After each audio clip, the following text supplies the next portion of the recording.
Swastiastu. Baik, kembali lagi bersama kami Taksu Poleng. Nah, kali ini kita sama Beli Jarot, Beli Jeru.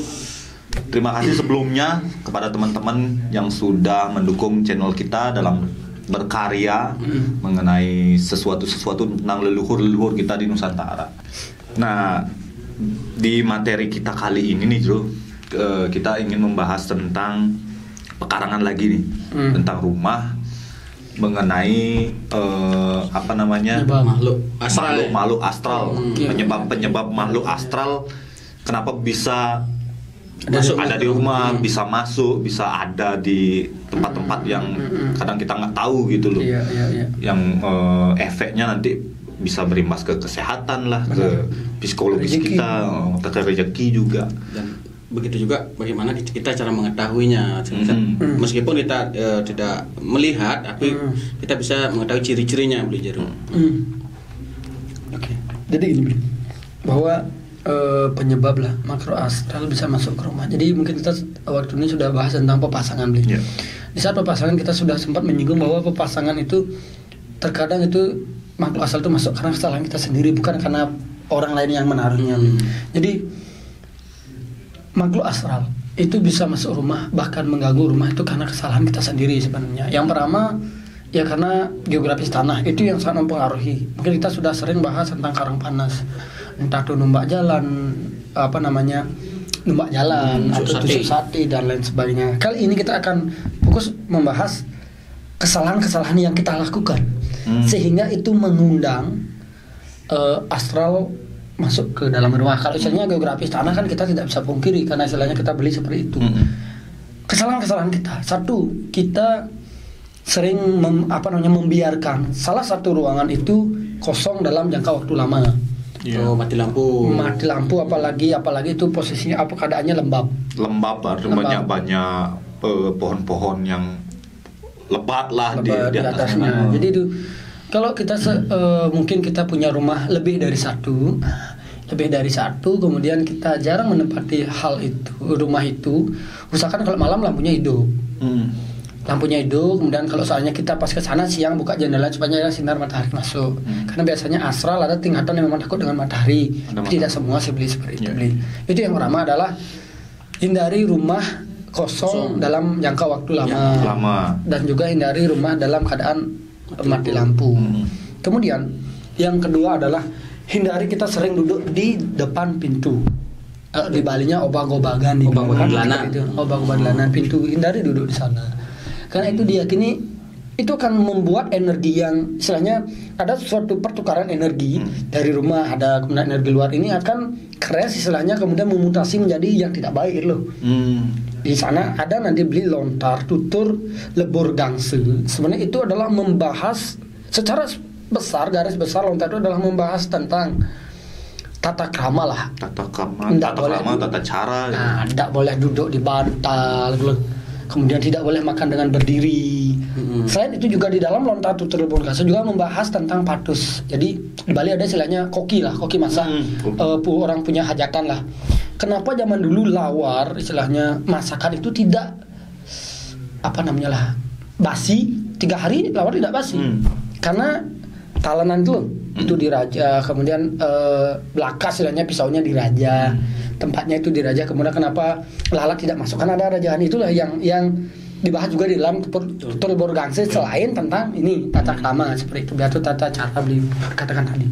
Kemudian hindari duduk di pintu masuk keluar istilahnya, akses keluar masuk, baik itu pintu kamar dan juga pintu rumah. Karena diyakini di sana sekali lagi akan membuat pertukaran energi itu tidak bagus jadinya. Jadi ada mutasi membuat sehingga energi itu menjadi tidak baik. Kemudian hindari kita istilahnya menaruh sisir di kepala. Habis kita keramas atau habis kita sisiran kita biarkan, karena kan orang-orang cewek suka naruh gitu. Itu hindari sekali. Efeknya apa tuh? Itu membuat energi negatif itu masuk, Beli. Seperti itu, karena kebiasaan yang kita lakukan yang salah itu akan membuat istilahnya hal-hal yang tidak baik itu masuk, karena dijelaskan dalam lontar keletatu. Anakku, benar kali siapapun nanti yang keluar daripada ajaran kaidah agama yang sudah ibu dan bapak kamu ajarkan dalam lontar siwaistik dan lain sebagainya, itu akan boleh istilahnya diganggu lah, entah tuh di sana uil masuk, kemudian pisaci masuk dan lain sebagainya seperti itu beli. Jadi itu hindari naruh sisir di sini beli. Itu. Kemudian di saat kita pulang atau datang dari suatu tempat kita ke rumah, usahakan kita cuci kaki dulu. Cuci kaki dulu, niatkan kita membasuh muka, basuh tangan, niatkan nanti sampai energi negatif kita niatkan kita bahasa Balinya out lah, tarik. Kita tarik sampai di ujung kaki ibu jari kaki kita buang. Itu loh. Jadi negatif itu kita tarik sampai ujung jari kaki kita buang. Supaya nanti hal negatif yang di jalan seperti kita sering bahas, di saat orang kecelakaan dia akan melontarkan sekian ribu energi yang tanpa sengaja kita tabrak itu nempel sehingga sampai rumah kita menjadi emosi, punya anak kecil nangis tiba-tiba dan sebagainya. Itu yang harus kita lakukan. Kemudian di saat kita melayat usahakan yang membersih dulu. Masuk ke dapur boleh, membersih menggunakan banyuawang itu sangat baik. Kalau enggak, kalau atap kita terbuat dari genteng, air air itu kita lempar ke genteng, kita sulubin lah 3 kali loh. Jadi air cacapan itu diyakini akan menetralisir segala hal-hal negatif seperti itu. Tapi harus genteng, karena genteng kan sudah pernah dibakar oleh api lah. Jadi dikatakan ada setana Brahma lah di sana. Lu kalau masuk, kalau istilahnya kalau ilalang juga boleh. Jadi tergantung kita. Kalau mepet waktunya ya udah. Mungkin tanaman yang seperti video kita sebelumnya dijelaskan dulu. Kan kita sudah nanam. Tapi alangkah baiknya di saat kita masuk juga melakukan hal-hal seperti itu kan seperti yang tadi lebih baik. Atau katakan masuk ke dapur, Habis itu kalau lebih enak sugestinya kita abu dapur sedikit dan lain sebagainya itu. Jadi jadikan kebiasaan saat kita datang dari luar itu usahakan untuk membersih itu. Kemudian hindari juga menanam sesuatu yang tidak dilarang. Seperti saya katakan tadi. Kemudian sesuatu apa lagi ya? Jangan lupa hindari juga membawa jimat lah. Jimat yang memang kadang ada memang penun karang itu istilahnya. Kalau dua kan ada penun karang. Kalau nggak punya penun karang itu ada yang namanya dangyang lah. Nak mendui bumi atau orang yang pernah mempunyai tanah itu sebelum misalnya era kita itu anti dengan barang-barang seperti itu. Bahkan ada tanah yang tidak boleh melihara anjing di sana. Kita melihara anjing mati. Ya benar-benar. Melihara babi mati. Emang itu ada dangyang yang nggak boleh diganggu gugat dan lain sebagainya. Itu punya aturan tersendiri lah. Jadi hindari membawa jimat-jimat itu ke rumah lah. Kemudian hati-hati juga membawa paice ke rumah karena tidak semua paice itu baik. Kita sudah bahas tentang apa itu paice beli. Terkadang ada paice yang kodamnya itu mengarahkan kita ke jalan yang nggak baik sehingga dia naik dimensi. Jadi paice itu sekali lagi tidak semuanya baik. Karena apapun benda yang kita dapatkan, selama benda itu yang menguasai kita pasti nggak baik. Jadi kita yang harus menguasai dia. Kita mendoakan dia supaya naik dimensi. Istilahnya button up. Jangan sampai barang-barang itu membuat kita button down atau kita jatuh ke bawah itu. Intinya seperti itu. Kemudian kalau kita istilahnya pindah-pindah rumah atau istilahnya menaruh sesuatu, itu hindari juga mencari waktu yang namanya kajeng beli. Kajeng sumo ya. Pasah beteng kajeng. Iya kajeng. Karena kajeng itu akan membuat pemalian cepat beli. Istilahnya membuat sakit lah, kalau kita sakit itu membuat sakit. Kemudian hindari juga membawa benda-benda yang bekas-bekas entah perlini yang sudah diperlini. Karena memang di konsep perlini itu kan ada dua. Perlini secara api skala atau dibakar dengan api niskala atau puja geni perlini menggunakan mantra. Kemudian perlini itu ada dua fungsi. Satu, perlini memang harus dihancurkan. Istilahnya bendanya itu harus dihancurkan lewat api skala. Atau perlini fungsinya dihancurkan. Contohnya ada ogoh-ogoh, perlininya fungsi ogoh itu dihancurkan sebagai tempat butuh. Tetapi hanya dipakai dekorasi. Itu kan ada perlini tapi nggak dibakar. Jadi perlini itu bisa menggunakan api real konkret atau api secara batin jenanu. Kemudian fungsi daripada perlini itu ada memang fungsi secara menghancurkan bentuk, menghilangkan bentuk. Entah itu seperti pelingnya itu dihancurkan memang di larung ke laut atau yang dibakar, atau perlini dengan hanya merubah fungsi tetapi bentuknya tetap. Nah, tapi kalau menurut tiang pribadi ya mending jangan loh. Tapi memang kalau istilahnya beliau yang memang jenaninya bagus sih mampu seperti itu. Tapi kalau tiang nggak berani. Dengan era sekarang ya. Era sekarang dia nggak berani. Karena kenapa? Karena lambat laun itu pasti akan tetap aja menarik energi. Ada aja yang nempel dikit lah. 10%, 20% itu unsur-unsurnya itu masih ya. Gitu beli. Karena ya kejadian di salah satu teman kita juga seperti itu. Dia mereline pelinggih, kemudian karena kasihan bentuknya masih bagus, ditaruh lah. Tapi tetap dilakukan Banten. Inisiasi lah. Iya, terus itu akan membuat sesuatu yang sangat jelek sebenarnya gitu. Tanpa akar dagingnya ya. Iya. Jadi itu intinya sekali, hindari membawa sesuatu yang memang sudah ya diperlindungi, lebih baik ya buang aja lah. Kalau menurut yang pribadi, kalau teman-teman berani ya nggak masalah. Tapi takutnya sih nanti ada efek yang nggak baik gitu. Kemudian hindari juga membawa bekas-bekas apa namanya, kuburan itu ya sangat. Ya, itu pasti. Entah itu tanaman dari kuburan lah. Mungkin bagus, pohon kelapa bagus tanam di rumah dan lain sebagainya. Kemudian hindari lagi juga membuat dapur menggunakan bahan bekas. Jadi dapur itu posisinya paling tinggi. Kalau membuat bangunan dapur itu harus yang sukle atau istilahnya baru. Boleh yang bekas. Tidak boleh yang bekas. Baru dalam artian bukan bentuknya, tetapi baru itu belum pernah dipakai loh. Karena baru kan ada orang bekas dipakai, tapi masih baru dia. Jadi baru dalam artian belum pernah terpakai. Tapi kalau istilahnya bekas dapur, kemanapun bawa itu boleh. Itu hindari sekali. Kemudian hindari juga membuat furniture dari kayu nangka atau patik kayu, dikatakan panas. Nah, jadi itulah furniture itu nggak sembarangan kayu kita boleh. Kemudian hindari juga memasang apa namanya lambang atau memasang kap rumah itu dengan posisi terbalik. Orang dulu ini contoh orang dulu ini kan ada balok atau bali usuk lah. Dia akan ditimbang, dicari garis tengah ditimbang. Mana yang lebih berat, berarti itulah pangkalnya. Istilahnya balik bongkolnya. Jadi itu harus di selatan atau di timur. Kalau di arah gunung lah, kalau di selatan kan dia pasti mencari cloud lah, atau utara.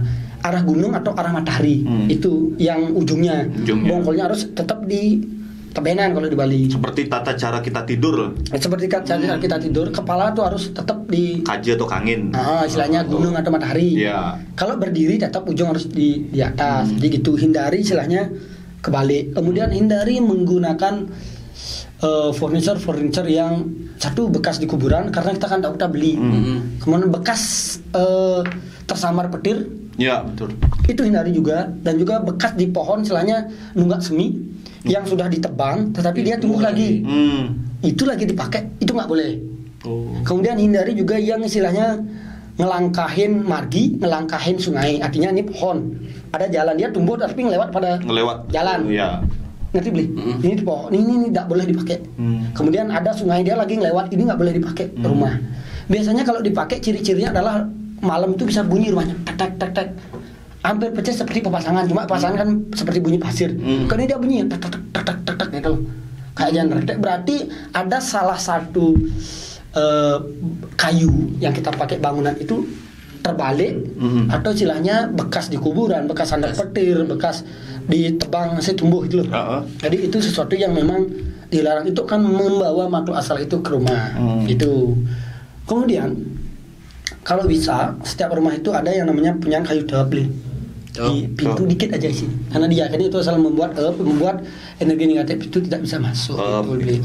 Kemudian yang tidak boleh lagi dilakukan di rumah banyak dewasa. Nah ini yang paling penting di Bali kan, hari baik kalau geni rowane ya jangan kita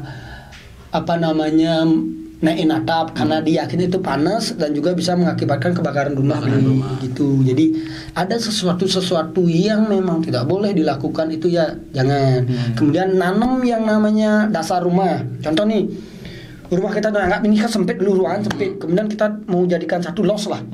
Bekas tembok itu kan kita hilangkan temboknya, tapi kan ada dasarnya. Kita timbun, tidak boleh. Harus bongkar semua ya. Harus bongkar dulu ya. Itu akan mengakibatkan perutnya tuh besar seperti kalau di Bali seperti tumor lah. Besar dia, itu loh, bisa kencing, nggak bisa berak dan sebagainya. Itu biasanya emet. Kalau perutnya tiba-tiba membesar, biasanya satu ada dasar rumah yang ditanam gitu. Kemudian ada bekas kayu di Bali itu bungkil, atau istilahnya batang kayu yang dikubur. memotong pohon nggak diambil ini apa namanya akarnya atau batangnya yang masih akar ditimbun. Itu nggak boleh, itu pemali juga gitu beli. Jadi itulah sesuatu yang nanti ciri-cirinya seperti saya katakan tadi, kalau hal-hal itu terjadi, entah itu kita pemali, biasanya kita adalah sakit-sakitan. Ya pastilah kita sakit-sakitan, sakit yang biasanya kumatnya tuh hari-hari tertentu atau sadi kala, istilahnya menuju malam baru kumat, atau hari-hari diyakini sebagai keramat, itu baru kambuh atau kumat lah. Kemudian di saat kita mungkin sembahyang malas jadinya dan lain sebagainya. Kemudian ciri-cirinya lagi adalah orang-orang itu enggan untuk mampir di rumah kita, itu enggan, malas mampir ke rumah kita itu. Kemudian di saat rumah kita sepi, orang akan mendengar ada orang rame. Di saat kita rame, orang akan melihat rumah kita tutup. Nih, Ibi, sengaja cuma kemarin kok nggak ada di rumah, padahal kita di rumah semua. Kemudian di saat kita nggak ada, mungkin kita liburan kemana, kemarin ribut kali di rumah. Sebenarnya kita inilah ada kebalik istilahnya. Di sana lah ciri-ciri ada sesuatu yang nggak baik di rumah kita. Entah itu pepasangan, entah itu astral karena kesalahan kita. Jadi inilah mungkin beberapa yang saya ingat lah, yang mengakibatkan sesuatu astral itu suka masuk rumah itu. Salah satunya itu apa namanya, kesalahan-kesalahan kita yang mungkin kita sengaja, tanpa kita sengaja yang kita lakukan gitu beli. Nah, ini tadi kan mengenai gininya kan, apa namanya, hal-hal yang menyebabkan itu terjadi, artinya astral pemali itu masuk ke rumah nih Jero. Sekarang kita kembali ke apa namanya, tata cara kita untuk atau menetralkan itu. Iya. Itu yang penting nih sebenarnya, karena banyak nih generasi kita sekarang itu hanya sekedar buat rumah bagus, ya oke lah, nyaman untuk ditinggali. Akhirnya berimbas ke efek-efek seperti yang Jero jelaskan tadi kan. Nah, baru tadi sih sebenarnya sempat ada sesuatu yang kok kayaknya ada ciri-cirinya itu masuk nih di kejadian-kejadian rumah kita itu. Salah satunya sih kalau rumah yang kayak bunyi genteng gitu loh, artinya kayak ting tik tik tik tik gitu. Atau kayak nggak kayak pasir sih seperti yang tadi jelaskan. Kalau pasir dia berarti gitu ya. Kayak gitu. Ini lebih kayak bunyi pecah itu ting. Kayak gitu. Seperti tikus mengerat. Kayak gitu. Mungkin sebelum ke cara menetralkan, mungkin sedikit sih dari pengalaman Tiang. Itu juga kalau diusahakan jangan cacapan rumah itu mengenai pelinggih. Pelinggih, karena itu sangat fatal sekali juga. Satu, cacapan tidak boleh pelinggih, dan juga rumah jangan saling tumpuk kungkulin. Rumah cacapannya jatuh ke dapur rumah tidak boleh kungkulin, tidak boleh. Harus memang lepas semua. Rumah berhadap-hadapan dengan satu keluarga. Itu ada istilahnya kalau ini penetral sekarang ya. Udah banyak pengalamannya, cuma dia nggak mau mengungkap biar kalah pamor dia. Iya. Nanti kan dikira dia jodohnya. Tapi emang jujur bicara masalah Bali dia banyak. Rahayu. Bali maksudnya istilahnya kisah-kisah Bali kan. Artinya karena beliau ini kan tinggalnya di lingkungan yang sakral lah, artinya di tempat-tempat orang yang masih kental budaya seperti itu, jadi agak mengenal lah. Benar, ini namanya alas angker kan. Alas angker.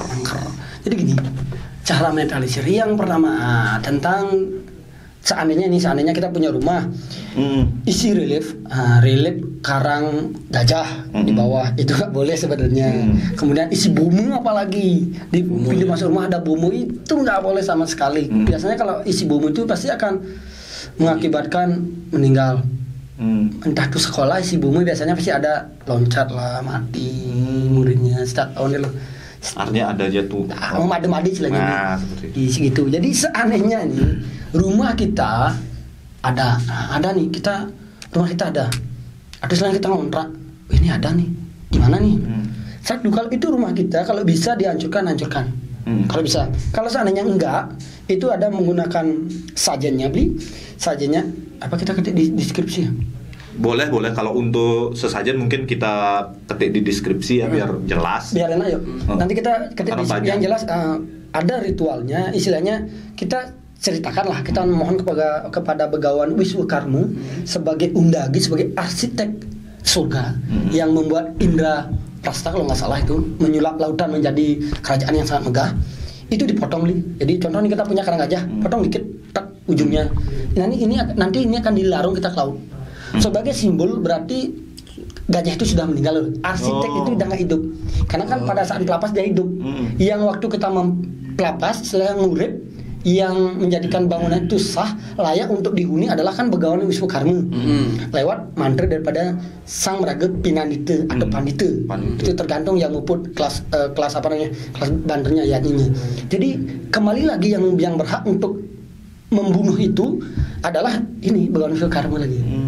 Gitu, karena beliau arsiteknya ya beliau ya harus merubah. Potong, larunglah ke laut. Kalau ada bom calingnya hilang satu. Caling atau kalau bisa itu dirubah ya. Kalau bisa dirubah lebih bagus. Kalau banyak gitu. Boleh dipunga pakai. Ya itulah, hilangkan. Nah, kemudian sama halnya dengan atap sering bunyi lah. Berarti kan ada sesuatu, entah itu kita salah dewasa atau salah kayu. Kalau seandainya salah kayu, kembali lagi kita ambil yang di ujungnya. Contohnya kita kebalik, feeling kita kebalik lah. Berarti yang ujungnya nih kita kan di bawah, berarti ujungnya potong dikit, tempel jadi di atas. Balik, tukar nanti ya. Tukar ya. Nah, contoh ini kan ada pohon dikit aja potong, tempel. Tapi ada bandanya sama dengan luar itu. Artinya kita udah membalik, karena kan kita bukan membalik. Kalau balik pasti roboh rumahnya. Itu. Kalau seandainya genteng yang bermasalah, turunkan lagi gentengnya, nyari dewasa, naikkan lagi, baru prayasista. Kalau istilahnya kita berbicara masalah Hindu, non Hindu nanti kita akan bahas di deskripsi supaya nanti dari versi Hindu ini, dari istilahnya universal ini. Tergantung kita mau pakai mana. Ada istilahnya memang Banten Bali, ada istilahnya dalam bentuk sajian aja, atau istilahnya ritual persembahan, atau hanya menggunakan doa dan air daripada alam. Itu nanti kita akan mungkin kita akan catat nanti supaya diketik dan gimana nanti enaknya, supaya nanti kalau disampaikan takut salah, nanti kalau dibaca kan bisa disalin gitu. Kemudian seandainya itu ada apa namanya dasar rumah, pondasi rumah yang ditimbun, itu harus diambil. Jadi pecahkan, ambil, larung. Kalau bisa sih semua bongkar. Ya, mungkin kalau tidak, kalau memang itu sudah bangunan dah utuh, biasanya biar tidak nyambung. Nah, ujung-ujungnya itu dipotong, diputusin. Contohnya ini kan penghubung, berarti ini sama ini lang. Ya. Tengah-tengahnya. Tengahnya aja masih ujung-ujung. Ujung-ujung biar nggak nyambung. Yang nyambung kan ini, contoh segi 4 kan gini. Berarti yang nyambung kan ini sama ini. Ini potong. Tengah-tengah. Dibiarkan. Hasilnya udah nggak nyambung. Berarti ini hanya sebagai bahasa Balinya penghuruk loh, hanya sebagai penimbun aja, bukan penghubung. Jadi merubah posisi lah, merubah fungsi gitu. Jadi kalau itulah, kalau kita mungkin nggak tahu nih, tapi bunyi kira-kira ini kayunya apa-apanya, ya lebih baik dua-duanya rubah. Turunkan, nyari dewasa, turunkan semua. Satu aja boleh itu sebagai ciri lah. Karena kenapa? Kalau satu hilang berarti itu kan belum finish. Dewasain lagi satu. Cari dewasa yang pas. Baru cari satu gitu. Tergantung sekarang kita gitu beli. Kemudian apa lagi saya ingin bahas, lupa. Seandainya apa tadi yang bahas, lupa yang di ujungnya beli, lu bahas insert yang terkait cacapan, apalah pintu rumah berhadapan-hadapan. Yang pintu rumah berhadapan-hadapan. Jadi gini biasanya, ada pintu masuk, ada pintu rumah. Ini kita kan nggak mungkin geser. Itu menggunakan yang namanya ulap-ulap. Jadi ada grafik yang dibuat di kertas, di grafik nanti itu ditempel di kain itu ditempel di pintu masuk. Artinya secara niskala, secara secara alam goib lah, serem sekali ya. Secara niskala fungsi itu tidak berfungsi gitu loh. Itu sama juga rumah berhadapan itu tidak berfungsi secara niskala, berarti ada grafik yang harus ditaruh di sana. Itu beli ulap ya. Ulap-ulap. Kan ada pesuang ilmunya. Ulap-ulap gitu. Jadi tergantung, sekali lagi itu tergantung kita aja sih. Sama juga dapur nggak boleh di atas. Sepiteng, hal-hal yang kotor-kotor. Sepiteng, sumur itu tidak boleh dipakai sepiteng. Contoh kita sumur, kita sudah buat pump, tapi sumur ini kita mau matikan nih, misalnya ya. Udah nggak boleh, harus kita timbun, menggunakan juga ada nanti ritual-ritualnya.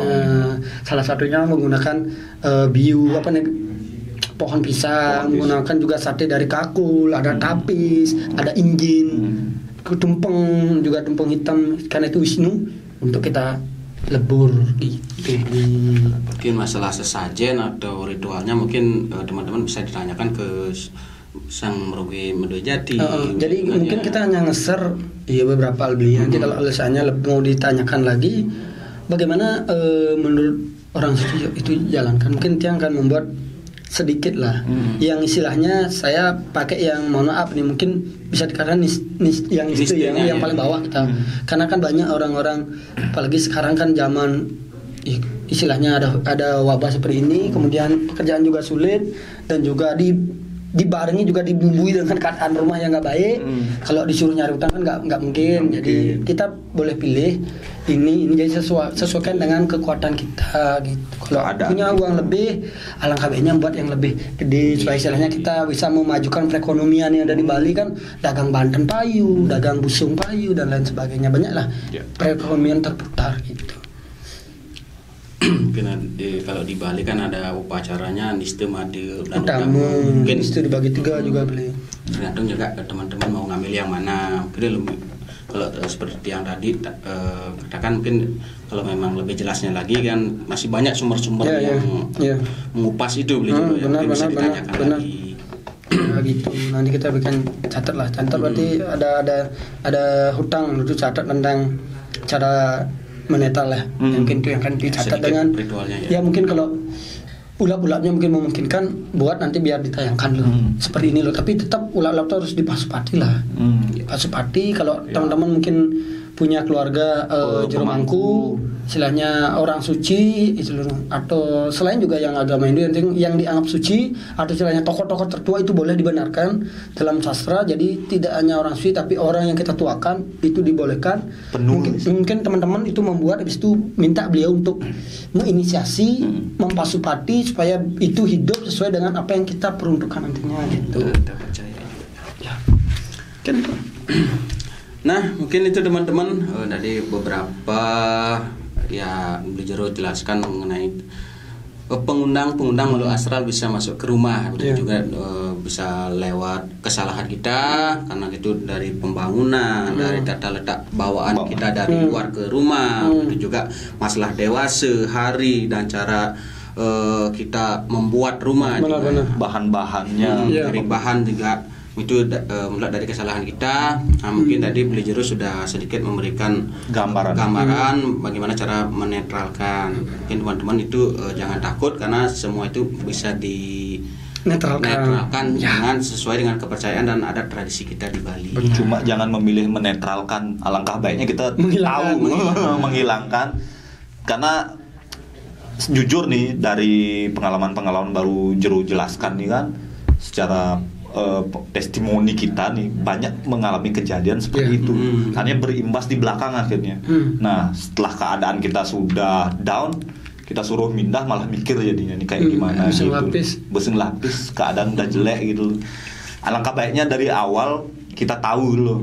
Nah, semoga sih dari penjelasan kita ini, dari video kita kali ini nih memberikan manfaat yang baik bagi teman-teman yang mulai akan merancang ingin membuat rumah, membangun. Jadi ini loh langkah-langkah yang perlu dihindari seperti itu. Nah, mungkin itu sih teman-teman. Sekali lagi kami mohon maaf mungkin apabila dari penjelasan Beli Jero tadi mungkin beda persepsi dari teman-teman yang memiliki sumber dari teman-teman. Ini kembali lagi kepada kami Beli Jero, pemaparan dari ini berdasarkan lontar-lontar yang mungkin yang ada Beli Jero yang Jero pelajari. Nah, mungkin itu sih teman-teman. Sekali lagi kami ucapkan terima kasih pada teman-teman yang sudah selalu mensupport, mendukung, dan begitu juga kami mohon koreksi, bimbingan dan tuntunan dari Semeton Daksu Poleng. Mungkin bisa nanti di komen di YouTube, bisa juga di Instagram, apa-apa saja yang mungkin bisa kami ungkap dari teman-teman.